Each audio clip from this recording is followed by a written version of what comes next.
విధానాన్ని చెప్పి రాజకీయం వాళ్ళు చేసే తప్ప మనమంతా కులం విలువను ఇక్కడ చూసేది లేదు. దయచేసి బీజేపీ పార్టీ మన రాష్ట్రంలో కాదు, మన జిల్లా అసలైతే లేదు.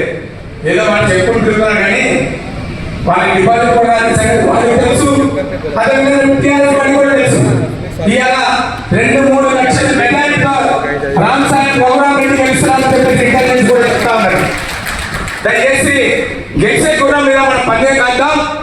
తప్పకుండా రఘురామ్ రెడ్డి గారికి మీరందరూ కూడా కష్టపడి గెలిపాలని చెప్పేసి కోరుకుంటూ ఈ పెద్దలందరూ కూడా ధన్యవాదాలు తెలియజేస్తున్నాను. Thank you. రఘురామన్న జిందాబాద్ జిందాబాద్, మన రఘురామన్న జిందాబాద్. మన ఓటు మన ఓటు మన ఓటు, మన హస్తం గుర్తుకి మన ఓటు. ప్రజా సేవ లక్ష్యంగా కదులుతున్నదెవరే, మన ప్రజా బంధు ఎవరే. చీకటిని చీల్చేయ ఉదయించిందెవరే, ఆ వెలుగు రేఖ ఎవరే. కష్టాలు కన్నీళ్లు పంచుకుంటారు, అన్ని వర్గాలను ఆదుకుంటారు, మనసున్న మహారాజు ఎవరే. రఘురామన్న మన రఘురామన్న జిందాబాద్ జిందాబాద్, మన రఘురామన్న జిందాబాద్.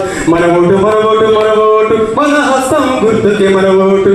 మీ సేవ కందిల్చు తిరుకానుక అభినందన మందరమాల.